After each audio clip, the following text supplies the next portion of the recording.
नमस्कार, आप देख रहे हैं द हिंदी टॉप का खास शो माल पानी। इस शो में हम बात करेंगे आपके पॉकेट के बारे में, आपकी कमाई, खर्च, बचत और बजट के बारे में। मैं हूं आपके साथ प्रत्युष रौनक। आगे बढ़ने से पहले आप द हिंदी टॉप को सब्सक्राइब करके बेल आइकन दबाना ना भूलें ताकि आप तक पहुंचे हर खबर सबसे पहले।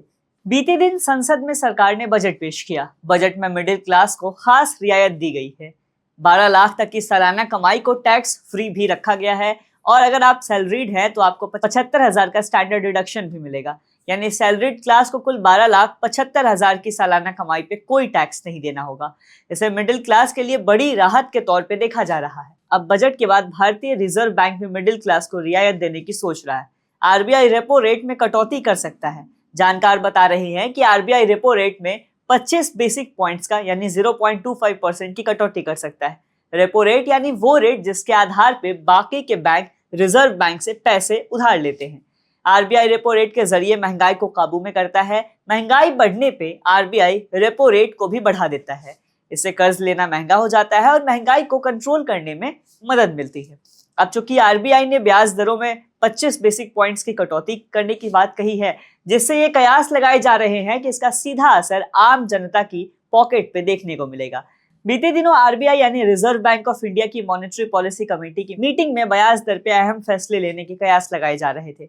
बता दें कि आरबीआई गवर्नर संजय मल्होत्रा की अध्यक्षता में ये पहली मीटिंग होगी। आरबीआई ने फरवरी 2023 से रेपो रेट को 6.50% रखा हुआ है।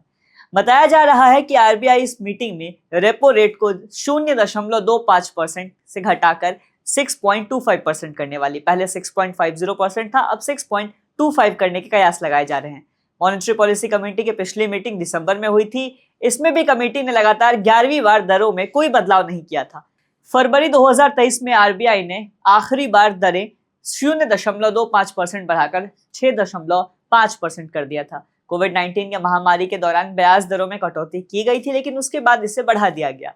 आरबीआई दरों को कम करने पे अब अहम फैसले ले सकता है। अगर रेट में तब्दीली नजर आती है तो आम पब्लिक के पॉकेट पे सीधा असर दिखाई देगा। होम लोन, कार लोन और पर्सनल लोन के ईएमआई कम हो जाएंगे, जिससे लोगों के घर, कार के सपने और अन्य जरूरी कामों के लिए बैंक से लोन लेने का सपना पूरा हो सकता है।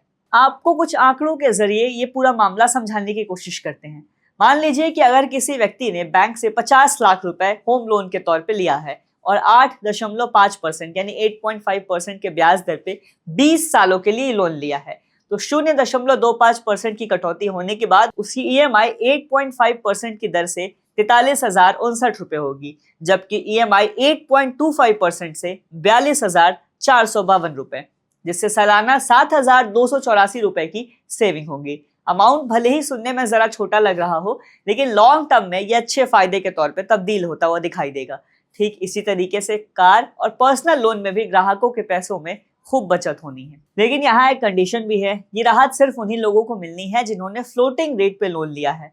फिक्स ब्याज दर पे लोन लेने वाले ग्राहकों को ब्याज दर में किसी भी तरह की रियायत नहीं दी जाएगी। आरबीआई बहुत जल्द अपने नए ब्याज दरों की घोषणा कर सकता है। ये देखना अहम होगा कि केंद्रीय बैंक, सेंट्रल बैंक दरों में क्या रुख रहेगा। भारतीय रुपया हाल ही में डॉलर के मुकाबले कमजोर हुआ है, जिससे आरबीआई की मॉनेटरी पॉलिसी में असर दिखाई पड़ सकता है। एक्सपर्ट्स का मानना है कि आरबीआई ब्याज दरों में नरमी बनाए रखेगा, जिससे भविष्य में लोन लेने वालों को राहत मिल सकती है।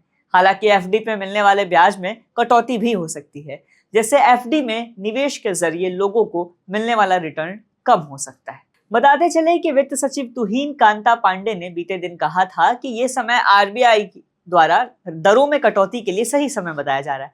सरकार द्वारा राजकोषीय नीति के साथ ही विकास को बढ़ावा देने के लिए काम किए जा रहे हैं। इन्फ्लेशन घरेलू और बाहरी स्तर पे कम बताया जा रहा है।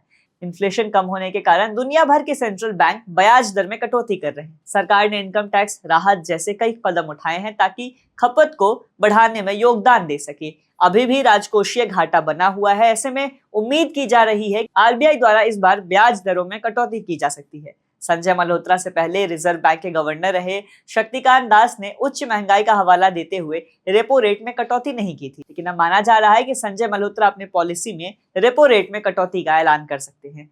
आपको बताते चले कि ब्याज दरों में कटौती के आसार इसलिए भी बढ़ गए हैं क्योंकि हाल ही में वित्त मंत्री निर्मला सीतारमण ने एक इंटरव्यू में कहा था कि रेट कट के फैसलों को लेकर आरबीआई पूरी तरीके से आजाद है। वहीं रिजर्व बैंक भी ये मानने लगा है कि सिस्टम में ज्यादा कैश की सप्लाई की जरूरत है।